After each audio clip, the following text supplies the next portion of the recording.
luta desde essa primeira partida até as vésperas do Mundial do Brasil esse ano. Teatro é nosso assunto com a produtora cultural Aline Garcia. Ela organiza a mostra Tiradentes em Cena, que acontece a partir da próxima sexta-feira na cidade histórica de Tiradentes, em Minas Gerais. Esse ano o evento tem a participação do ator Matheus Nastergalli, dirigindo sua primeira peça, e de Bibi Ferreira, com o show Bibi Histórias em Canções. A nossa música aqui no Sem Censura hoje fica por conta do cantor Tárcio, lançando seu terceiro CD, Escuta. O álbum traz músicas inéditas do próprio Tárcio, traz clássicos da MPB, com arranjos de Duval Ferreira, Hélio Delmiro e Luiz Avelar. Canções de Caetano, João Donato, Caymmi, poeta Paulo César Pinheiro, Dolores Duran e Erasmo Carlos. Para a realização desse programa, contamos com a participação de vocês, nossos debatedores fixos, por e-mail, pelo Twitter, @scensura, pelo Instagram, @programa Sem Censura, e no Facebook, Sem Censura TV. Já que a dor dá em todos, pelo menos uma vez na vida, 80%, vou começar com a dor da coluna, uma dor democrática nesse sentido, né? Ela não perdoa. Todo mundo todo mundo senta logo bem quando vai falar sobre coluna, né? Mas no dia a dia a gente meio que, né? Em vez de sentar com o bumbum, senta com as costas, né? Depois reclama da coluna. É igual os homens que chegam no nosso consultório, chegam com a carteira, aquela carteira de dinheiro e põem no bolso atrás, né? Só isso é um veneno para a coluna. Todo mundo se admira, porque pega bem em cima da passagem do nervo ciático. Aí eles falam assim, mas eu não uso ela, normalmente eu tiro. Ninguém chega lá com a carteira no bolso da frente, só no bolso de trás. E todos eu acho que ninguém usa carteira no bolso da frente, nenhum homem. Acho que não. Não é um... Não. Essas coisas são muito difíceis de mudar, né? Esses hábitos assim do cotidiano. E esse é um detalhe, a gente já começa com um detalhe que também você não encontra em artigo científico nem em livro, né? Mas nunca tinha pensado nisso também, nunca ouvi sobre isso. É a mesma coisa, Leida, de você colocar um salto alto, um salto num sapato e no outro não, você estando em pé, então vai ficar manco. Quando você senta em cima de uma carteira, você faz a mesma coisa, e quem equilibra o nosso prumo de pedreiro são os olhos. Então a coluna fica torta e ela ainda fica em cima da passagem do nervo ciático. Então ela é um desastre, né? Pode ir trocando também do lado do bumbum da carteira, nasce de segunda. Vai machucar os dois. Aí pronto, arranjar duas encrencas. O homem não arranjou. O homem não arranjou uma solução para isso, porque né, não deu certo bolsa para um homem, nunca deu certo, né? Não deu, não. Fica muito feio. Toda hora se fala, não, agora eles vão usar uma bolsa grande, atravessada, e tá na moda, usaram na novela e tal, mas não pega. Não pega. Né? Na vida real não pega, então sobra a carteira cheia de documento, dinheiro, papel, porque a gente também vai entulhando, né? Nos anos 70 foi moda, né? Lembra que a gente usava muito? Meio hippie, uma bolsa meio hippie, aquela bolsa de couro. A pochete, aquilo é fora de cogitação. Mas nos anos 70 a bolsa foi moda, depois sumiu, né? Os homens usavam, eu mesmo usei muito. Nos anos comprei 70, muitas no mercado modelo. Tínhamos um pé no hippie, né? Aí combinava um pouco mais. Depois a gente envelheceu, piorou, né? Do hippie velho também é demais. Também é demais. É melhor ficar com dor nas costas. Mas é uma epidemia. E o que a gente pode fazer para melhorar isso?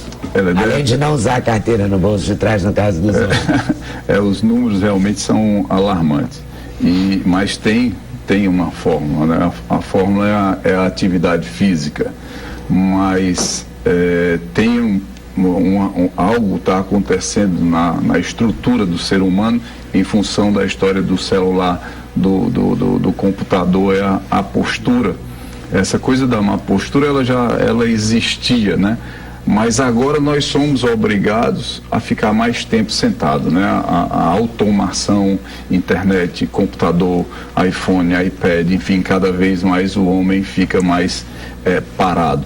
E parado de forma errada. E isso está começando desde da escola. A criança já fica a manhã inteira ou à tarde parada.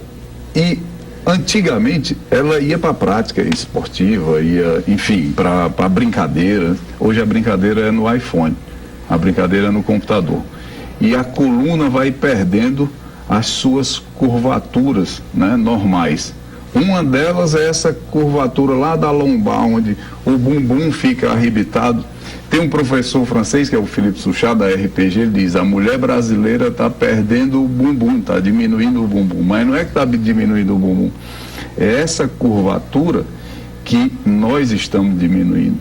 E a ciência está mostrando de que quem tem essa coluna, essa curvatura reta, são as pessoas que mais estão se operando de coluna. Então isso é muito ruim, e a recomendação é a prática esportiva, é o movimento, né? O ser humano não é vida, e vida é movimento. Se parar, com certeza esses números vão aumentar. E esse bumbum mais arrebitado, assim, facilita então a não ter a dor? Não ter. Interessante que isso é um... Então o exercício para fortalecer os chamados glúteos é bom? Muito bom, muito bom. Isso se chama estabilização dinâmica. Mas como eu ia falando, isso é mito, né? As mães chegam às vezes no consultório e falam: ah, meu filho, doutor, tem essa curvatura, eu tenho essa curvatura muito grande. Ótimo, muito bom, isso significa que vai ter bom prognóstico. Agora, chegou com as imagens e tem lá no exame retificação da coluna lombar, né? Ou seja, perda daquela curvatura. Aí vem abacaxi, aí o trabalho vai se dobrar. E hoje em dia, com o advento como você falou mesmo, da internet, as pessoas vão ficar com dor nas costas e vão ficar com dor no pescoço também, porque está todo mundo assim, né? Você fala com as pessoas estão passando mensagem dentro do elevador, em qualquer lugar. É verdade. Na fila da comida, aquilo é hilário, porque a fila anda e a pessoa nem nota. É verdade. Ela fica ali, ela está no cinema, com as luzes apagadas e a projeção em andamento, você vê o sujeito fazendo isso, né? No cinema a gente vê, correndo, aquela luzinha irritante, incomodando, você vai ver, o sujeito não está vendo o filme, está trocando mensagem e tal. Que tanta mensagem as pessoas trocam, assim, não é esquisito? Porque até outro dia mesmo... Em que momento? A gente vivia sem trocar mensagem o dia inteiro, né? E a gente sobrevivia. A gente ia ao cinema e ao cinema, né? Ninguém entrava em depressão, né? Por causa disso a gente vai ao cinema. Outro dia um francês bateu boca com uma moça no Teatro Municipal, chegou até a dar um safanão nela com o programa da peça. Diz que ela falava o tempo todo, eu não estou dizendo que ele devia ter dado um safanão nela, não é isso. Mas ela falava no celular o tempo todo.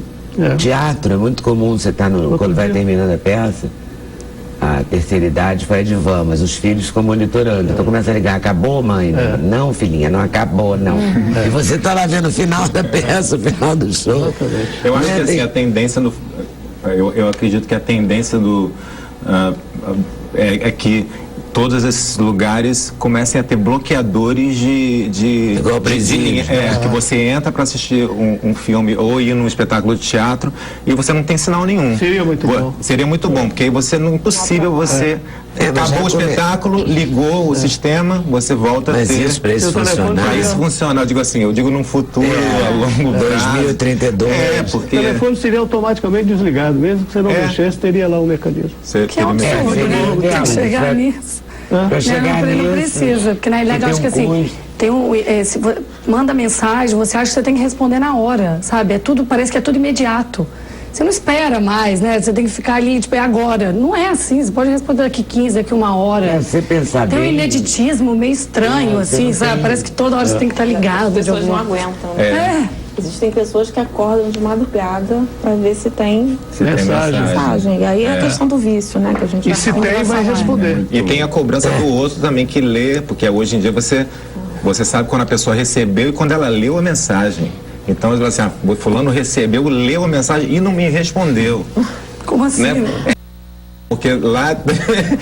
É uma doideira. É o Big Brother total.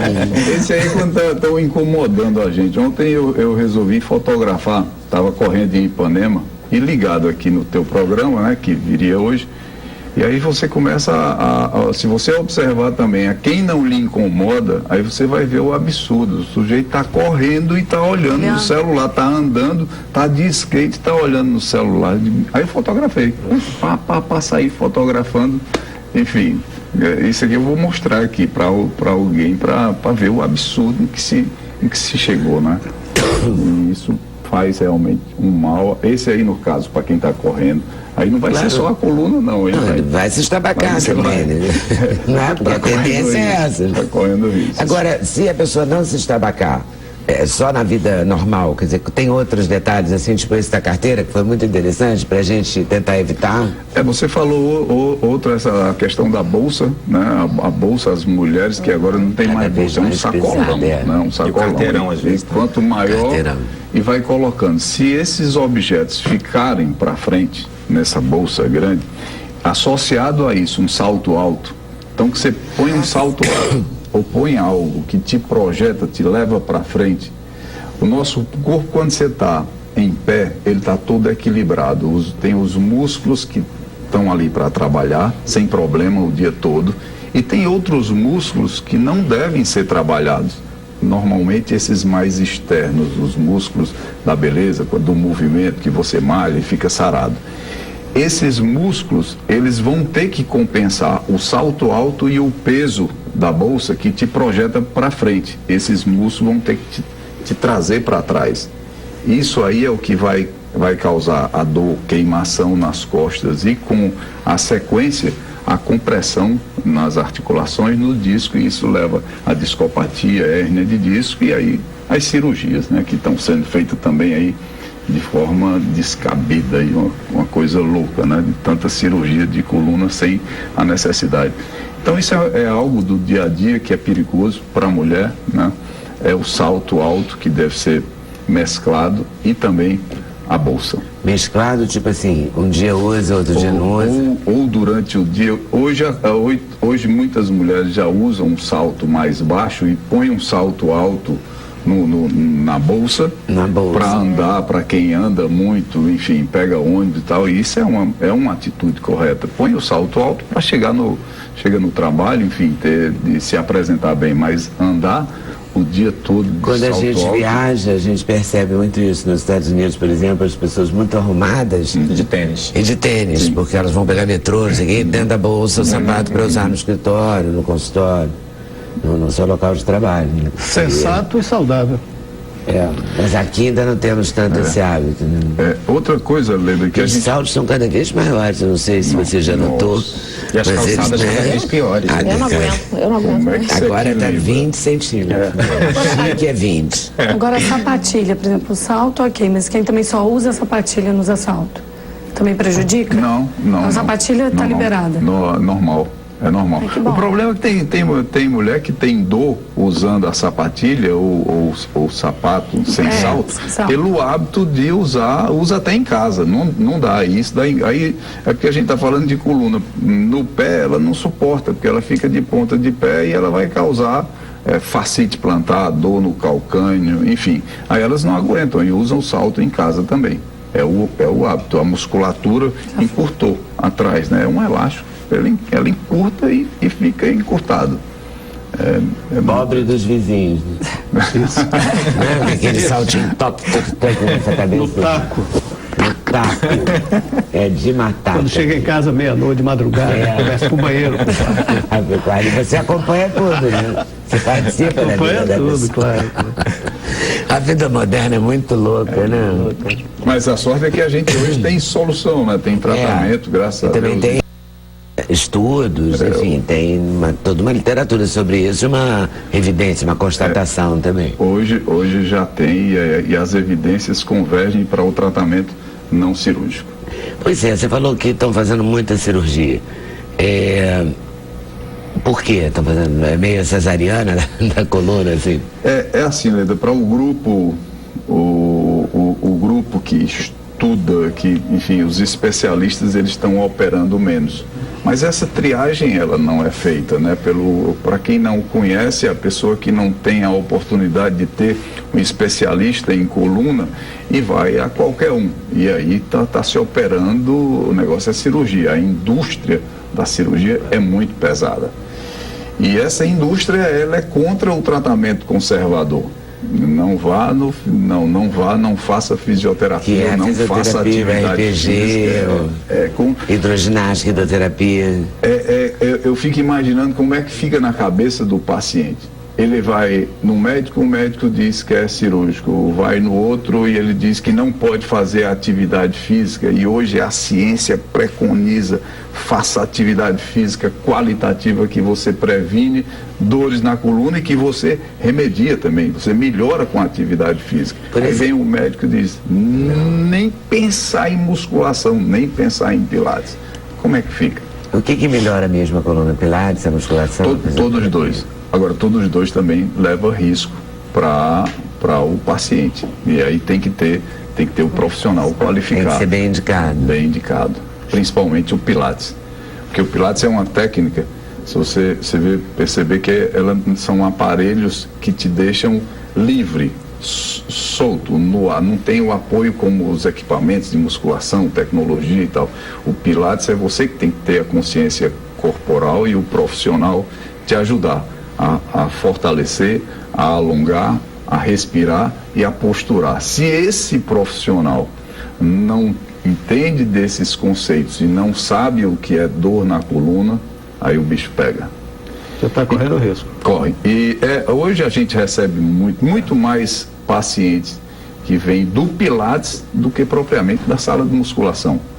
Porque na sala de musculação os aparelhos têm a ergonomia, né? Cada vez mais eles estão com os equipamentos maravilhosos, estudando nesse sentido. Então, ele é mais seguro. O profissional tem que ser muito ruim para machucar o aluno da coluna, mas no Pilates é um risco. Mas são as duas técnicas hoje com comprovação que melhor fortalece a musculatura que protege a coluna vertebral. Mas o Pilates bem feito, bem orientado é genial, né? Muito bom, mas não é tratamento.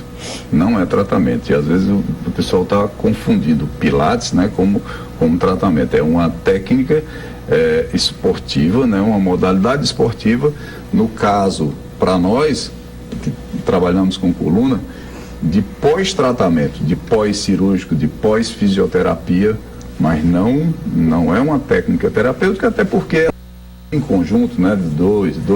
Você acha então que a fisioterapia individualizada seria o tratamento? Esse é o tratamento. E o Pilates seria para quando você tivesse alta dessa fisioterapia? Até porque na fisioterapia, hoje pergunta o que se faz para a coluna, né? Na fisioterapia hoje existe, né, aqui no Brasil, nós temos um grupo muito grande no Brasil, onde nós classificamos a doença e a dor de acordo com a dor, de acordo com a característica, né, da dor, é que você vai fazer determinado tratamento.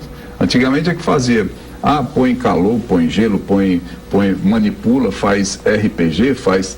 Essa osteopatia são técnicas todas utilizadas para a hérnia de disco ou para a coluna, mas depende da característica da dor e da sintomatologia do paciente para escolha desse tratamento. Isso se chama subclassificação. É uma pesquisa que foi iniciada em 95 em Pittsburgh pelo Dr. Delito e já foi revisado. Enfim, a última publicação foi em 2010 pela Julie Fritz, a cientista Julie Fritz, e nós adotamos o nosso grupo, essa subclassificação como a entrada, né, para o tratamento. Aí vem as ramificações, problemas psicossomáticos, as mulheres com ovário policístico, problemas viscerais, dor, ATM, pessoas tensas, tem bruxismo que leva a dor na coluna cervical. Isso se então tem uma gama, você pode ter dor na coluna por 100 mil razões. Inúmeros motivos, mas os problemas viscerais na mulher é muito frequente e passado às escuras. O que tem o ovário policístico a ver com isso? São as alterações hormonais, alterações de, por exemplo, pré-menstruação, alteração da mecânica da coluna nessa fase. Tudo afeta a coluna? Tudo. Infecções, pós-operatórios, meu Deus do céu, mini abdominal, cirurgia, mini reconstrução, né? Essas cirurgias plásticas. Lipoaspiração. Abdominoplastia, né? Todas essas cirurgias que a pessoa fica andando meio assim, meio curvada. tudo isso leva a dor na coluna. E aí esse seu gesto aí é para as que fazem cirurgia em mama, que são obrigadas a ficar, tem que ficar pela boa cicatrização com os braços juntos, um pouco sem poder mexer um pouco assim. E depois, quem volta isso? Quem recupera? Então essa é a fisioterapia, se chama fisioterapia visceral, ela tem que ser feita de forma qualitativa, não pode estar pensando só na pele, na parte externa, porque tudo tem a elastina mais profunda e ela tem que ser liberada. Não é nada simples. Não. Nem um pouco. Nem terrível. Estamos ali fazendo uma cirurgiazinha, não é assim. Filho também, filho causa problema gravidez, na coluna, né? Por isso que a mulher grávida fica parecendo pata, que nasce, né? Dando tipo pata, assim. Altera a minha coluna na foi gravidez total. Eu tenho hérnia de disco por causa disso, porque ficava mexendo assim, para fazer dor.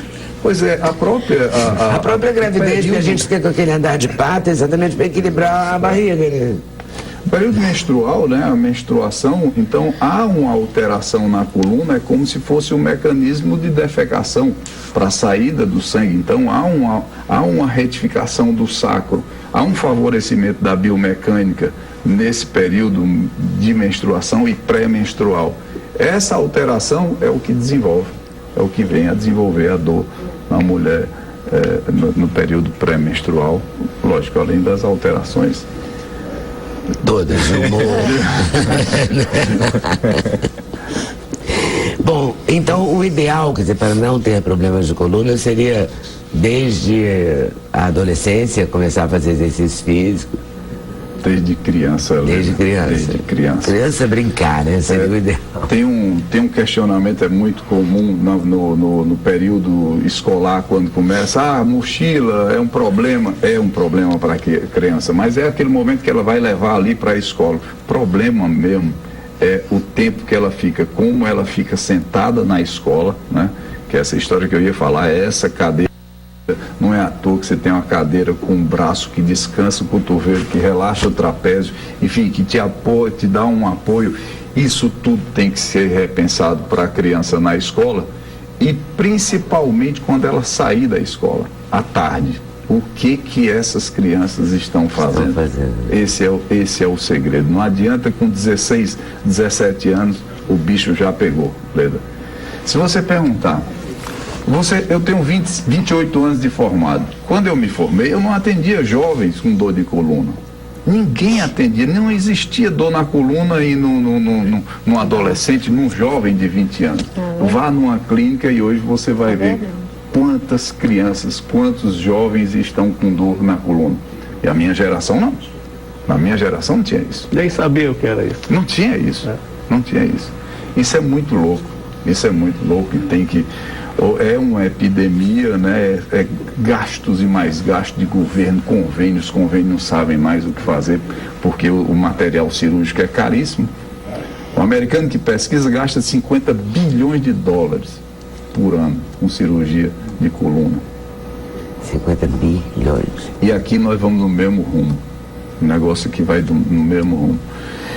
E é uma coisa tão simples, é o movimento. É o respeito à vida, movimento. Mas essa causa, você acha que a causa desse aumento da procura da faixa etária dos 20 hoje em dia, né? Você acha que é por causa dessa cultura de corpo que de 30, 40 anos para cá todo mundo quer ir para academia, todo mundo tem que estar com o corpo em forma, a cultura do corpo? Você acha que não é o contrário? Não, porque de exagerar que eu digo, porque vocês... É exatamente o contrário. É exatamente o contrário. São as crianças e adolescentes.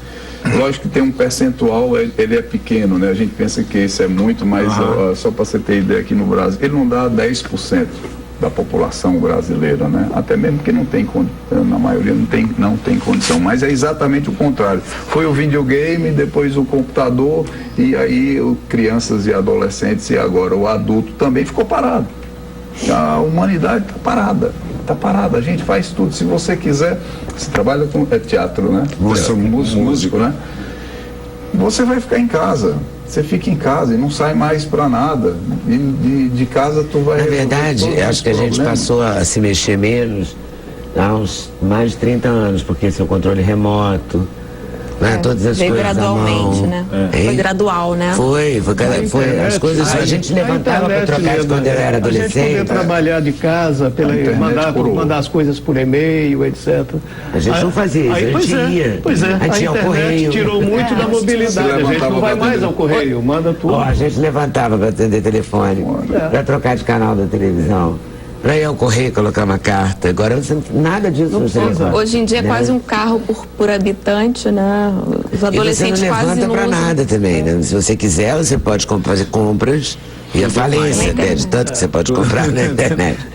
Na internet, você faz supermercado, você pode fazer pela internet. E se você deixar, você faz muita coisa. Você não fazia, você ia aos lugares. Você acha namorada. Tudo. É capaz de só namorar pela internet, inclusive. Né? Não precisa nem ir. É muito louco isso. Porque se você não para pensar para avaliar assim, isso, como era há 30 anos. Como é agora. É assustador. Agora tem até cortina automatizada, né? Quer dizer, a pessoa abre a cortina sem se mexer, né? Sentada no computador, ela fecha ou abre a cortina, quer dizer, o dia ou a noite vem para você não se move. É muito doido. Tinha que dar uma consequência. Tem que dar. É por isso que esse número é tão assustador, 80%. Isso deve ser maior. 5 milhões e meio de brasileiros estão com hérnia de disco. 5 milhões e meio. Eu estou entre eles. Eu também. Ali, André, só aqui aqui tem praticamente metade do coro, né? O que a gente tem? A gente tem que tomar uma atitude mesmo. Bom, eu resolvi escrever um livro e venho aqui. Estou me convidando aqui para fazer o lançamento para a população com hérnia de disco e dor ciática para o leigo. Para o leigo. É um pingozinho de água no oceano, mas eu acho que isso tem que ser feito. É verdade, tem que chamar atenção para isso. É para que... E também os tempos modernos, a segurança, você quer o seu filho dentro de casa, protegido, né? Aí você faz um sacrifício, compra o computador, também nesse sentido, de não... Na rua é pior, né? Tá mais exposto. E tudo isso convergiu para... Uma coisa vai as pessoas não se mexerem. O pai aceita o filho falar o que eles estão falando. Mas eu não gosto de futebol, eu não gosto de voleibol, eu não gosto... O filho fala isso, não gosto. Mas hoje já tem também academias e atividade física também para essas crianças que dizem que não gostam. Então a saída tem. Eu sei que é para um público resumido. Ainda pequeno, né? Que pode, mas tem. Mas aí, nesse sentido, eu acho que a criança mais pobre, ela até se mexe mais. É verdade, né? É verdade. Embora ela coma mais biscoito recheado, porque o biscoito é barato, né? Mais barato que a banana. Mas faz tudo a pé. Mas faz tudo a pé, solta pipa. Não tem transporte escolar. O transporte é ruim, não sobe até onde ele mora, né? Então ele é obrigado a caminhar. A pelada de vaso e tal. Ainda tem um campinho que dê para bater uma bola. Sempre tem um campinho. Tem pesquisas que mostram que a relação, né, também de poder aquisitivo, a questão social e a não dor nas costas. E quanto mais entrar aí mato lá dentro com interior e tal, tarará, isso é pesquisa, não tem dor nas costas. Então tem, como o Marcos desde sempre, né? Vamos malhar. Tem que malhar, tem que estar. Estava certíssimo. Esse é anos 70 lá. É 70. Final dos anos 70. Intervalo, a gente volta já. Sem censura, o programa da TV Brasil.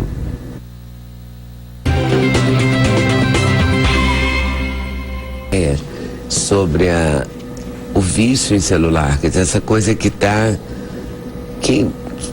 perpassa até as relações pessoais, quer dizer, você está no teatro, a pessoa te incomoda, está no restaurante, às vezes 2, 3 pessoas jantando, todas falando no celular. Ou fotografando, a gente está parecendo japonês, a gente não para de fotografar. Elas parece que entram naquele mundo virtual ali e elas se perdem e esquecem do que está em volta, né?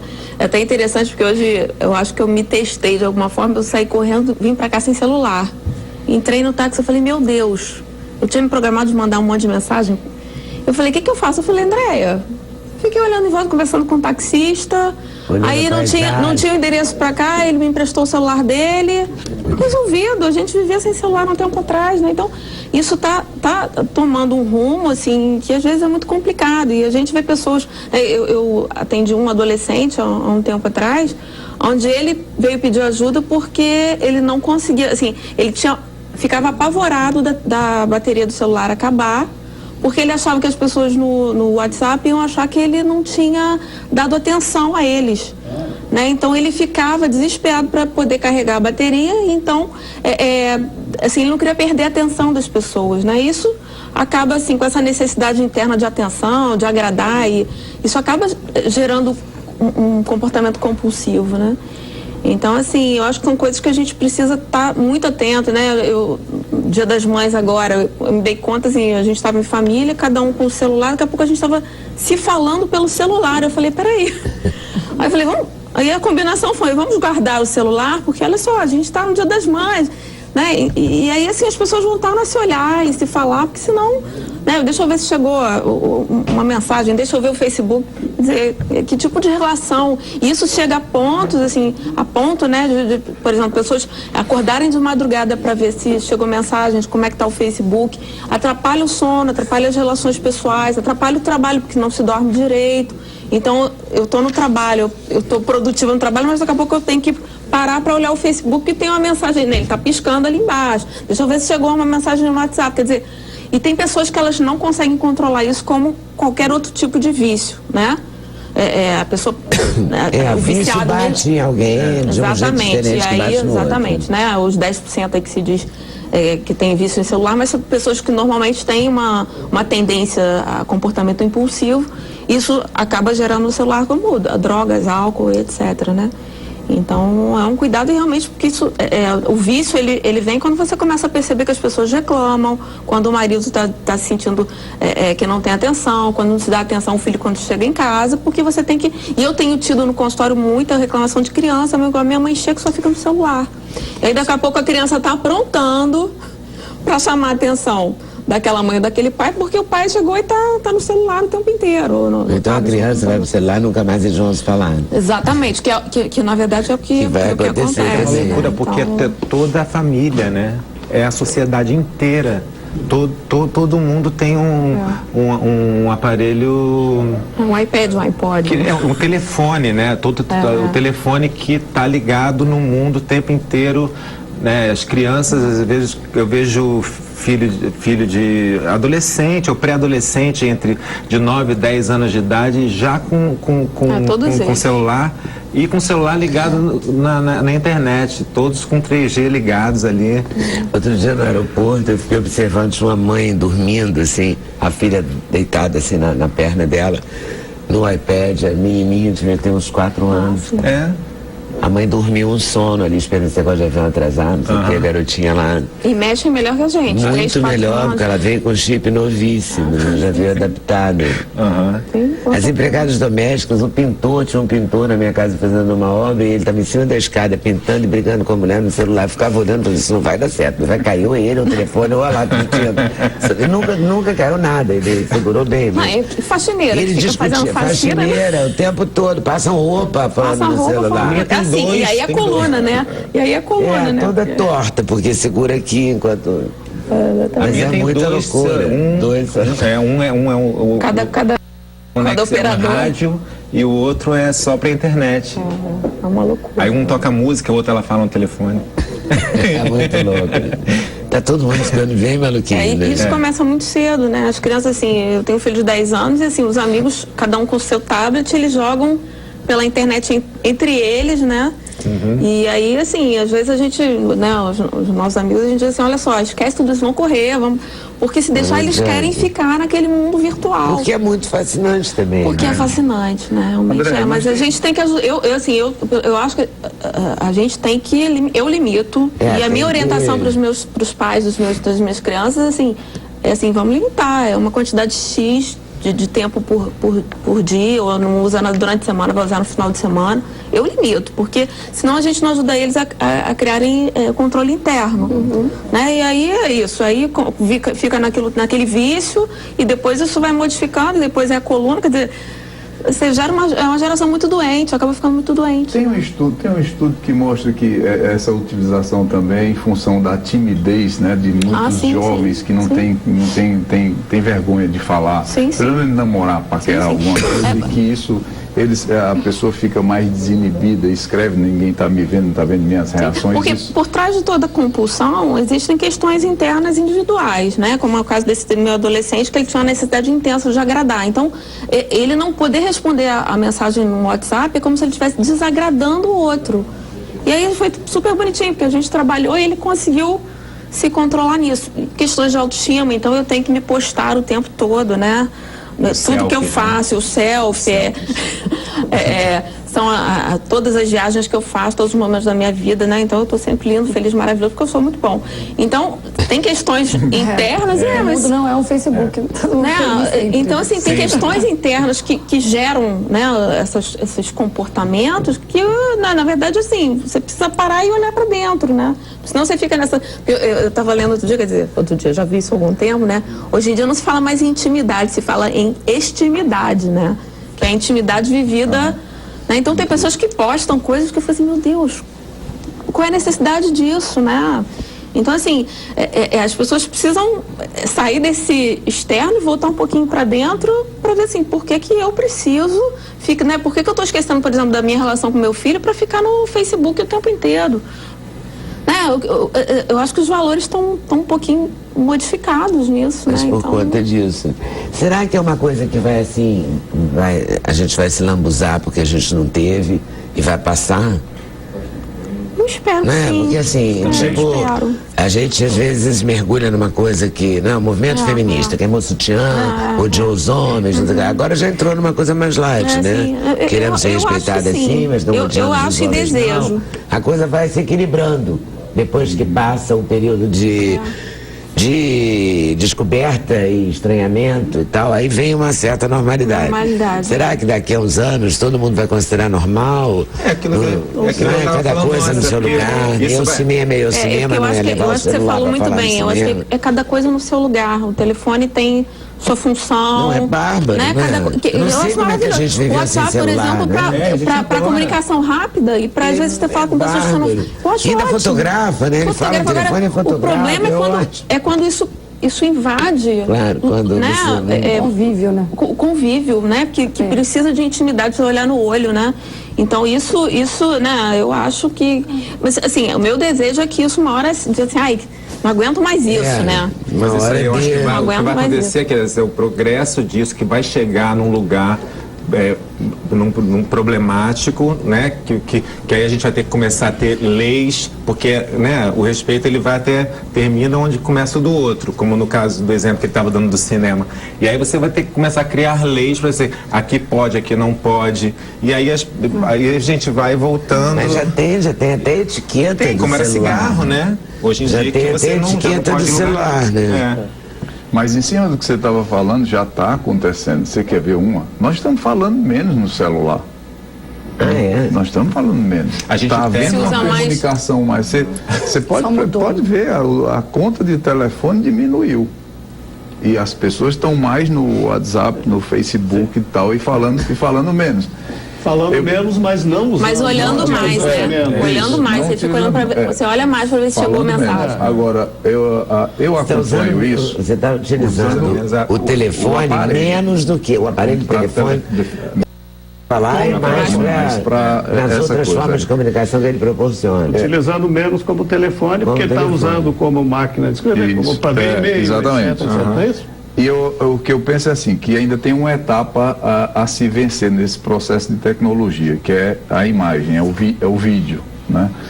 Que é o próximo passo, né? Onde todas essas redes aí, elas estão trabalhando para isso, para que o vídeo ainda é um problema porque ele trava, vídeos tem que ser curto e tal. Eu acho que é depois dessa etapa... Depois disso é que vai dar o...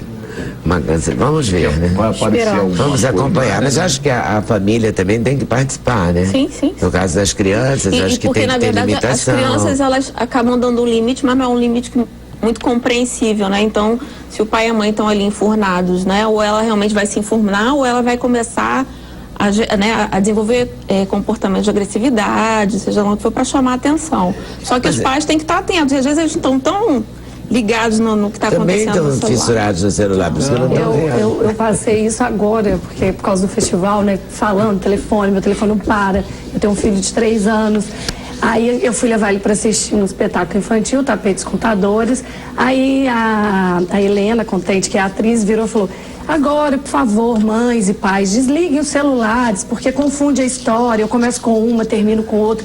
Aí meu filho Davi virou e falou: né, mãe, você não sai do celular, né, velho, meu Deus. Tipo, 3 anos, com a percepção, tudo bem que eu estou no momento de, no festival para acontecer, você tá ali toda hora achando que realmente é uma pilhada. Mas é um problema. Mas ele sacou, você vê que ele saca o bebê também. Percebem tudo. E educação é exemplo, né, também. Você vai falar com ele para desligar o celular, você não desliga o seu nem um minuto. Exatamente. Foi horrível, fiquei péssima. Mas tudo passa pela educação mesmo, não tem jeito. Não vamos escapar disso. E tem que se policiar. Já. Exatamente. Luiz Pimentel, aliás, falando em educação, o neguinho brasileiro é uma forma de educar, né? Tomara. O objetivo foi esse, né? Não foi? Porque quando a gente foi convidar o Luiz Pimentel para vir aqui, a gente inicialmente queria marcar um mês para a Copa, e o Almanac Brasil de todas as Copas era o gancho, digamos assim, da entrevista. E aí chegou esse, que é infantil, que é Neguinho Brasileiro, que é outra... Da editora Palas. Que até lança uma editora, né? O selo, a Mini Palas. Esse Neguinho Brasileiro já é o 3º livro de uma série Neguinho, que tem o Neguinho Aí e Neguinho do Rio. E agora o Neguinho Brasileiro, que está, nesse momento, a Palas está lançando o seu selo infantil e infanto-juvenil, que é a Mini Palas. E esse livro vai lançar amanhã no encontro lá no Salão Eletrobras, na antiga Casa do Estudante, amanhã de manhã. E esse livro lindíssimo aí, com essas ilustrações do Vitor Tavares, né? A gente queria até trazê-lo também, mas ele estaria em Brasília hoje. Ele estaria em Brasília hoje, né? E as ilustrações são boas e a viagem é boa, né? Porque o Neguinho do Rio vai conhecendo o Brasil. Vai conhecendo o Brasil, com o pai e a mãe.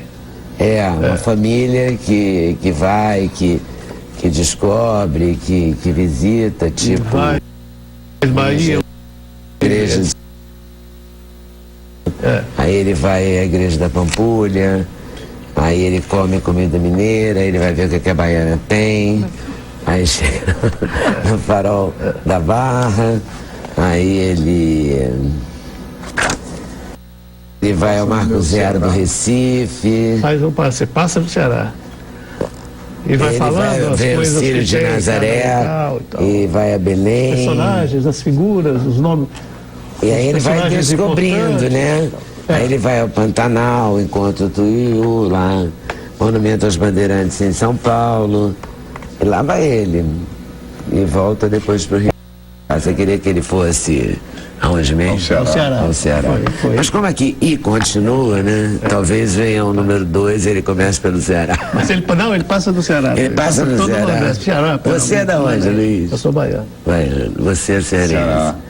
Minas Gerais ele foi, nossa área. Carioca, André e Tarso. Carioca. Neguinho gosta que ele vai... Encerra o livro nas praias do Rio de Janeiro e tal. Ele e o ilustrador batendo um papo, etc. Meu Deus. E a Copa? A Copa é o seguinte, esse almanac saiu foi lançado no final do ano passado, agora a Mauad está relançando ele. Eu escrevi esse livro exatamente para falar sobre os 100 anos da seleção, porque a seleção brasileira estreou como seleção oficialmente em 1914, num jogo amistoso, enfrentando um time inglês que veio aqui passear. A historinha está toda aí, e eu faço um relato de todas as Copas, capítulo por capítulo, 1930, 34, 38, depois por causa da guerra, e fala sobre os uniformes e os principais jogadores e os principais técnicos. A intenção foi fazer um almanaque com informações de almanaque, mas com uma estrutura mais literária, mais leve, para atingir também o público infanto-juvenil e não ficar ser um livro de consulta, mas sem aquela cara pesada que normalmente os almanaques têm. Não se parecer em momento algum com uma enciclopédia ou coisa assim. É mais um passeio. Ele não fica maçante, né? Ele fica também passeio, divertido. Isso. E todo ilustrado, boa, né? Todo ilustrado pelo Amorim, que é um cartunista e ilustrador fantástico, que é também o ilustrador de toda essa coleção aqui desde menino. Vou mostrar. Aqui já está, ó, já tem Beberto, Ronaldo, nosso Zico, Escolar. Os capítulos são separados por Copa. E então encerra 2014 do tipo, vamos ver o que vai acontecer. Se o Brasil for campeão, faremos uma segunda edição contando como foi em 2014. Se não, para por aí mesmo. Porque... Mas 2014 não deu para avançar, né? Tem que esperar agora. Tem que esperar. Ainda mais futebol, né? Não dá para arriscar nada. A famosa caixinha de surpresa. E essa coleção também, essa coleção, o Amorim também. O Amorim também, faço com o Amorim.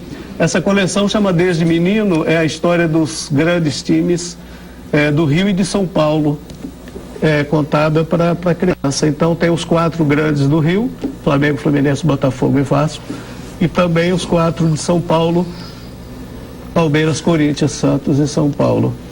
Tudo edição da editora Mauad.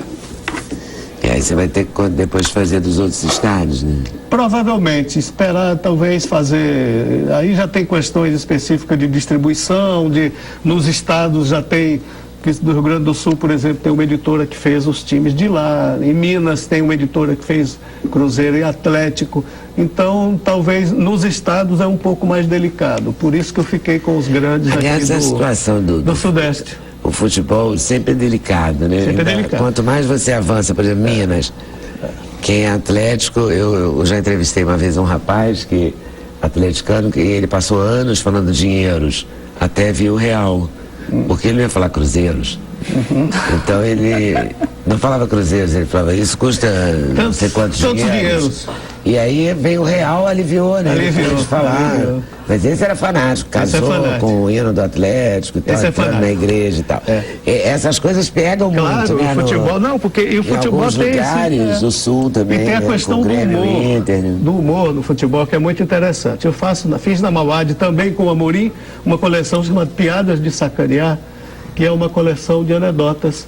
Piada de sacanear flamenguista, piada de sacanear vascaíno, botafoguense, também os 4 grandes do Rio, os 4 grandes de São Paulo. Eu tenho uma parceira nossa, a Luísa, professora lá, ela é torcedora do Ceará.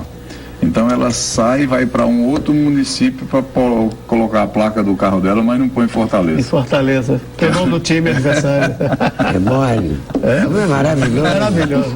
Eu tenho uma amiga que não usa azul de jeito nenhum, porque ela é atleticana, convicta, não passa pela cabeça dela nada azul.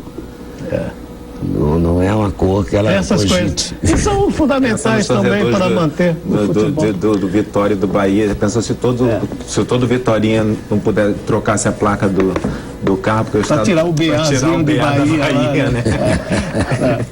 Mas eu acho divertido isso, não é? Ela vai para outra cidade emplacar o carro, é muito bom. É demais, né? É muito bom, muito bom. Mas o futebol tem essas coisas e essas picuinhas, bem como essas rixas, essa maneira de debochar do outro. Isso é importantíssimo para a manutenção do folclore, do futebol, né? A brincadeira mesmo. Fica ruim quando entra na violência. A violência, aliás, mas enquanto fica no deboche, na brincadeira, é ruim. A brincadeira, né? Você debochar, brincar com o outro. Claro. Encarnar no dia seguinte. No dia seguinte, né? Hoje é dia. Todo flamenguista está sendo todo flamenguista está levando. Eu já paguei meu preço hoje o dia inteiro e tal. Faz parte. Faz parte. Não, ainda vamos pagar muito, pelo visto. Claro, e pelo visto, E pelo visto é um ano... Como diria Lulu Santos, ainda vai levar um tempo. É um ano disso, ainda vai levar um tempo. Ele estava falando agora de coluna, que jogador de futebol tem muitos problemas também, né? Vive machucado. Então, eu estava lembrando o Carlinhos, quando foi técnico do Flamengo, que chegou... Era uma semana que todos os jogadores do Flamengo apareceram com dor no pubis. Nossa. Dor no pubis, o cara tá com dor no pubis, tá com dor no pubis. Aí o sujeito entrevistando o Carlinhos, e o fulano joga? Assim, não, tá com dor no pubis. E o Ciclano, não, tá no departamento médico com dor no pubis. Aliás, o Carlinhos, para dizer a verdade, eu nem sei o que é. No tempo que eu jogava futebol, eu acho que essa parte do corpo nem existia. Agora todo mundo tem dor no público. No seu consultório aparece muita gente com dor no público. O que é o pubis? É exatamente o quadril, uma coisa assim? Na frente é a região pubiana, né? A região pubiana. Mas tem uma razão para doer especialmente? Tem. Tem um disco, né? Tem um menisco entre o pubis, esses ossos aqui na frente da bacia, e tem essa estrutura, e como o jogador usa muito músculo interno da coxa, os adutores, são eles que dão sobrecarga no pubis e dá a pubalgia, a famosa pubalgia. Então, tá explicado agora, já entendemos. Então o Carlinhos é que não sabia. Vamos contar ele. Ou então é o jogador que saiu da concentração e foi namorar demais. Também pode ser. Tudo é possível. Também é ruim pro pubis, né? Ou pro time. Porque ele não volta. Então é isso, Venda. Estão aí, como diz você, nas melhores e nas piores casas do ramo. Nas melhores e nas piores casas do ramo. E o Neguinho Brasileiro vai ter um lançamento no dia 5 de junho no Salão do Livro Infantil e Juvenil, que vai acontecer aqui no Rio. Que ótimo. Quantos livros são, Luiz? Que eu tenho?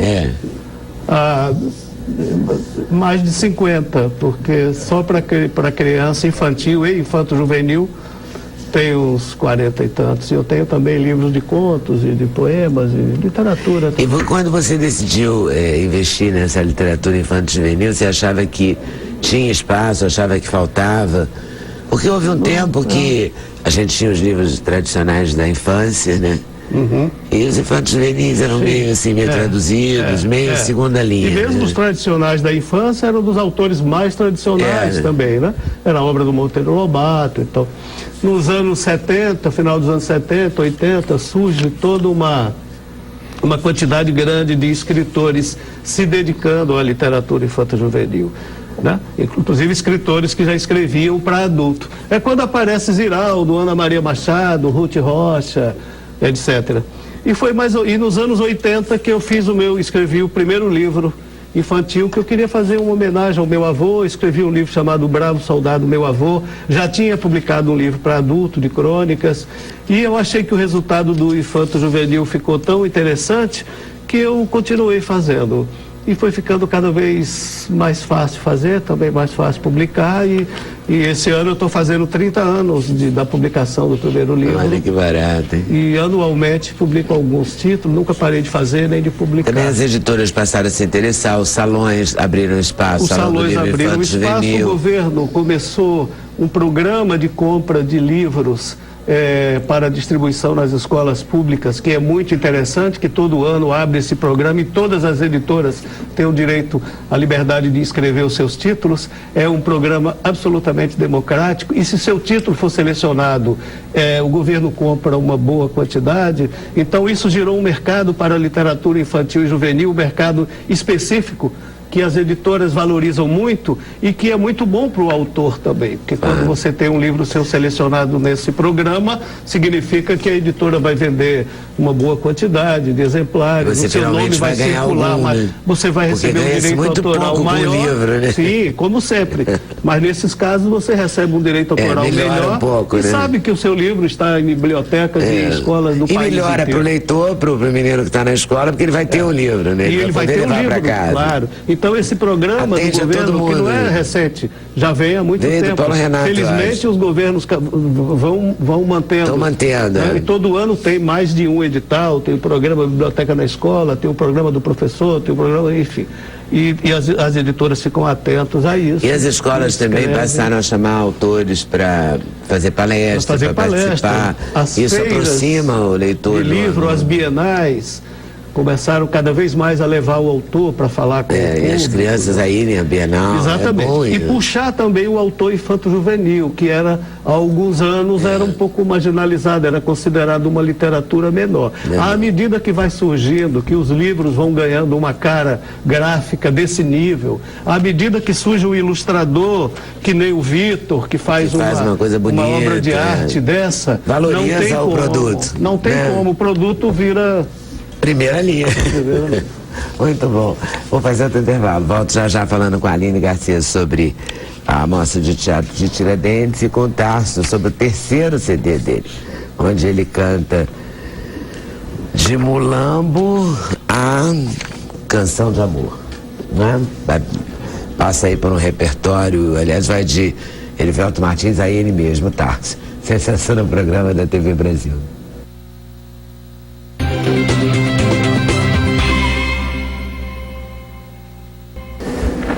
Tiradentes em Cena, produtora cultural Aline Garcia. A primeira edição foi em 2013? Foi em 2013. Então essa é a segunda edição. Aliás, Tiradentes sempre acontece coisa, né? Na área da gastronomia. Começa em janeiro com o Festival de Cinema. O cinema abre, né? Abre o calendário de eventos da cidade. Aí depois, agora tem já na terceira edição o Foto em Pauta, que é um evento de fotografia também que é bem bacana. Aí depois vem a gastronomia, depois o Tiradentes em Cena. Aliás, o Tiradentes em Cena antes, depois a gastronomia. Tem uma efervescência cultural bem bacana. Assim, é uma cidade pequena, mas que eu brinco que é meio esquina do mundo. Em julho vai ter inauguração, eu espero que dê tudo certo. Eu vou dar um furo aqui, mas posso dar o furo porque ela pode não conseguir terminar, mas ela vai terminar, que ela é tinhosa. A está fazendo um Museu de Santana. São 300, eu vi as imagens, são deslumbrantes. Do século XVII para cá. Fazer Tiradentes? Ela vai fazer esse em Tiradentes. Ela fez o Museu de Artes e Ofícios em Belo Horizonte, o Museu do Oratório em Ouro Preto. E o Museu. E agora de Santana vai ser, mas as Nossas Senhoras de Santana são demais. Vai ser lindo. Mais um ganho para a cidade. Uma coisa, vai ser um up legal. Né? A gente também tem o Museu da Liturgia lá, que é de arte sacra, né? Muito bom. Bom, o Tiradentes em Cena começa dia 16, é isso? Começa 16, sexta-feira agora. Tá tudo vai movimentar tudo. E aí vocês vão fazer várias peças, como é que é? São vários espetáculos, a gente tem assim um repertório de gênero variado, porque a gente coloca a cidade em cena, a ideia é justamente ocupar os espaços com performance, com arte, dentro do Centro Cultural Ives Alves. Na praça a gente monta um palco, aí tem performance que acontece na Maria Fumaça, dentro dos museus, em frente às igrejas. A ideia é levar mesmo esse repertório de gêneros e colocar mesmo a cidade em cena. E deu muito certo na primeira edição, aí a gente ficou mais empolgada ainda com a segunda. E agora vamos fazer, acho que vai ser mais forte ainda. O Matheus agora tem casa lá, Matheus na Sergalha? O Matheus já tem um tempo que ele tem casa lá. Né? Ele sempre frequentou e aí comprou, ele tem um carinho, ele é morador, a gente brinca que ele é um morador de lá. E aí, num dos nossos encontros, o ano passado eu queria que ele fizesse algum espetáculo, ele não conseguiu, porque ele estava com a novela e vários outros trabalhos. Aí a gente reencontrou, eu falei, Matheus, vamos fazer alguma coisa, tipo, com a cidade. Ele falou, então, o que a gente vai fazer? Eu falei, então vamos montar uma peça. Ele topou, falou, não, eu vou dirigir, minha primeira direção. E aí ele pensou em dirigir um grupo local, que é o Entrevista, o Teatro Oficina Entrevista, que atua na cidade há 20 anos. E é um grupo amador, mas de lá, e aí ele pegou um texto do William Butler Yeats, que era inédito, ninguém nunca montou, que ele tinha um carinho muito especial por esse texto e combinava com o grupo. Que era um texto que fala dos costumes, desse tradicionalismo religioso, mas tem um misticismo, foge essa realidade, mas dentro desses costumes. E de todo mundo, todos os atores são moradores da cidade, então ele está fazendo um trabalho muito generoso de direção. Tá bem bonito, vai ser uma estreia assim, surpreendente, inédita e legal, que juntou duas coisas, um diretor com um olhar de fora para um grupo local. Então você dá uma vida nova, né, a quem está nesse meio teatral. Ainda termina com a Bibi. Então, a grande diva do teatro, a gente está feliz, ela vai fazer na praça. A gente tem essa coisa de ser na praça, de ser, né, de compartilhar, é um termo tão contemporâneo, né, dos Facebooks da vida, mas é verdade. E é tão legal, né? É o que tem de melhor, né? Antigo, né? E é tão antigo. Festas de largo, né? Festas de largo, você show fala na praça. A direção do Matheus no teatro, no teatro, né? Porque ele dirigiu um filme lindíssimo, né? A menina, a festa da menina morta. Festa da Menina Morta. Ele de direção de teatro. E aí a gente tem várias pessoas também, assim, envolvidas, tipo o Roberto Montempo, com a Miriam Freeland, que também tem casa em Tiradentes, e que também tem um carinho pela cidade, que também vai com o Raul Fora da Lei, um musical que fez há 15 anos atrás, também na praça, para todo mundo. Tem uma estreia com a Jeans Ganzella, que é Ilhada em Mim, que é um texto da Silva Plath, com a Gabriela Melão, que é uma jornalista de São Paulo. Vai ser uma estreia, tem vários musicais, assim, movimenta bastante. Movimenta mesmo, vai de 16 a 24 16 a 24 de maio. E a gente tem duas, né, assim, graças a Deus a gente conseguiu esse apoio também pela lei, e um apoio tanto da CEMIG quanto do SESI, que toparam também essa ideia, entraram, embarcaram junto nessa vontade. E ficou bem bonito o evento, assim, vai ficar. Tá ficando. Tá ficando. A gente tem umas imagens, mas são do ano passado. Mas a gente vai exibir assim mesmo e vai falando enquanto elas passam, tá, Cris? Vamos ver como é que foi o ano passado. Primeiro imagem de Tiradentes mesmo, que é uma delícia. E o legal é que a cidade também favorece, né? Porque tem uma rede hoteleira, gastronômica, é uma cidade linda, né? Eu sou apaixonada, né? Nasci lá. Você é de Tiradentes? Eu sou de lá e morei 12 anos aqui no Rio. Um certo calendário de momentos especiais de Tiradentes. Além do que a cidade é uma das mais bonitas do Brasil. E, felizmente, uma das mais preservadas.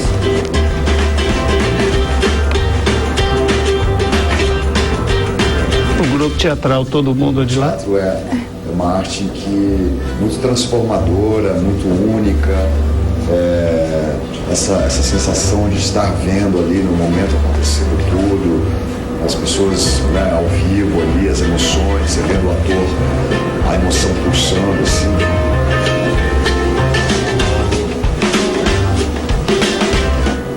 Está trazendo hoje dentro da escola a oportunidade de muitas crianças que não têm, os pais não incentivam, eles vão estar tendo esse contato dentro da escola, valorizando e até incentivando a família, é uma forma lúdica de eles estarem aprendendo também, ajudando no desenvolvimento delas.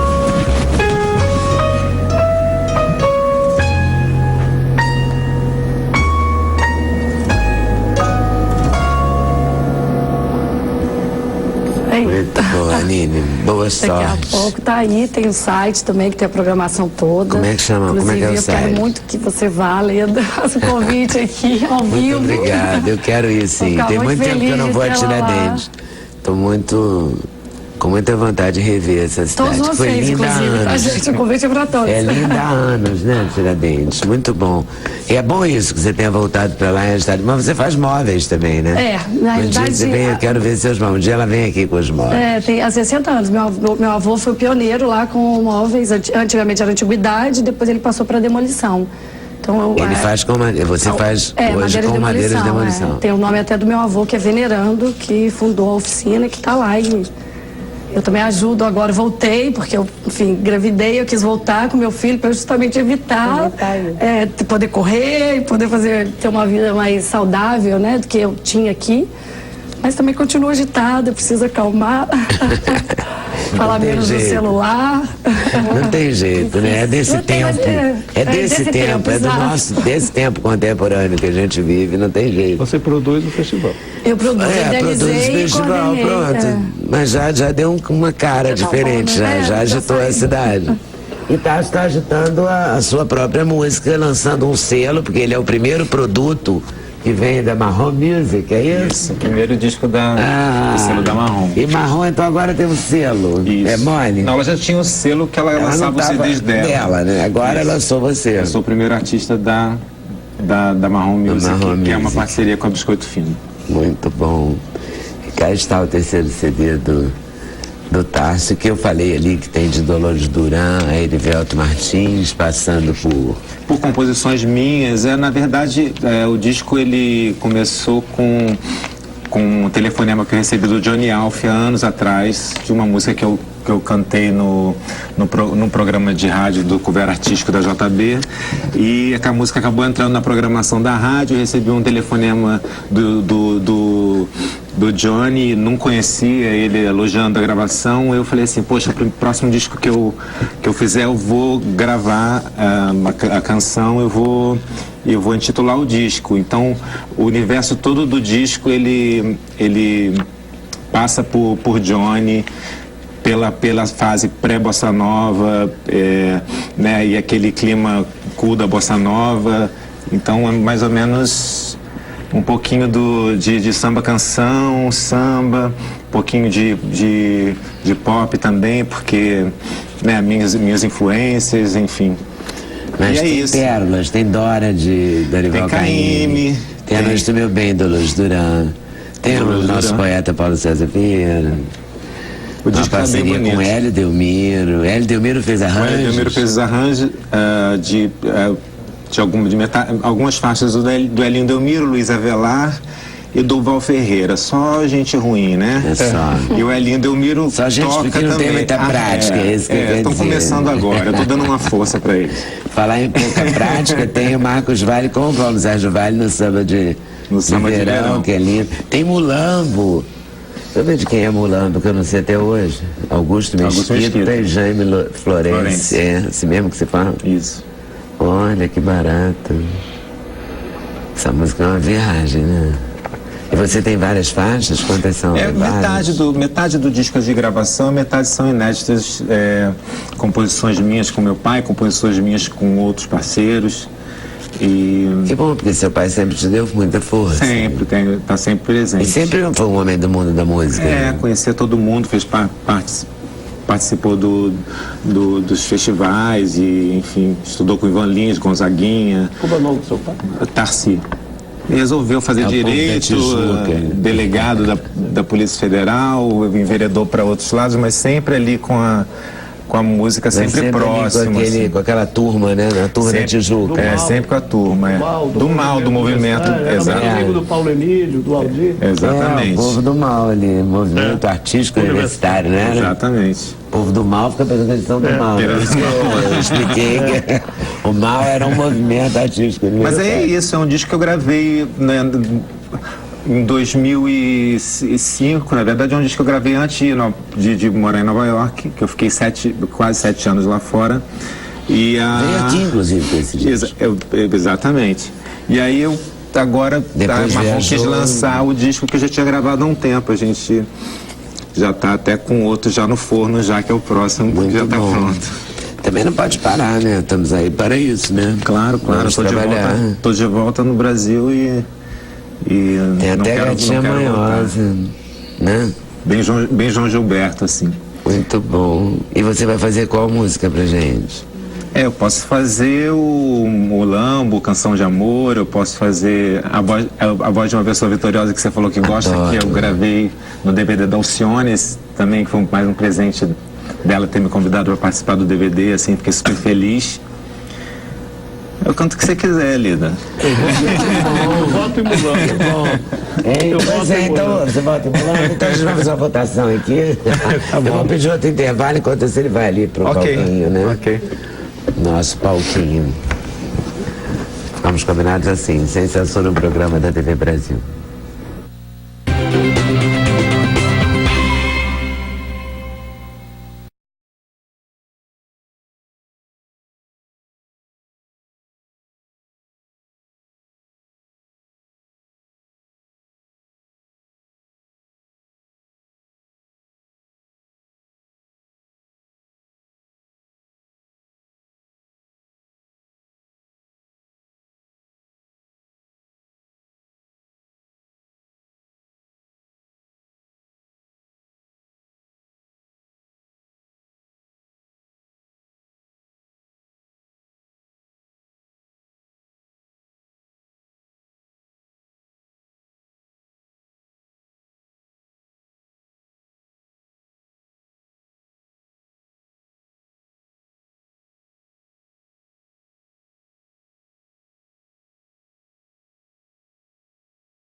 e a claridade. Coração arrebenta, entretanto o canto aguenta. Brilha no vento a voz vitoriosa. Sol de alto monte, estrela luminosa sobre a cidade maravilhosa.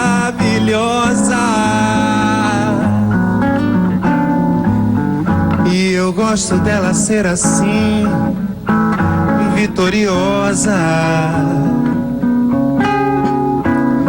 A voz de uma pessoa assim, vitoriosa, que não pode fazer mal, não pode fazer mal nenhum, nem a mim, nem a ninguém, nem a nada. E quando ela aparece, cantando gloriosa, quem ouve nunca mais dela se esquece. Um barco sobre os mares, voz que transparece, uma vitoriosa forma de ser e viver.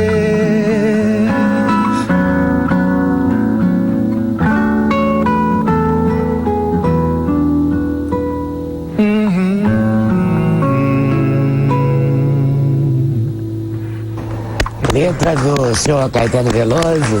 É música do Caetano e poesia do Ali Salom. O Ali e Caetano, aquela dupla, né? Exatamente.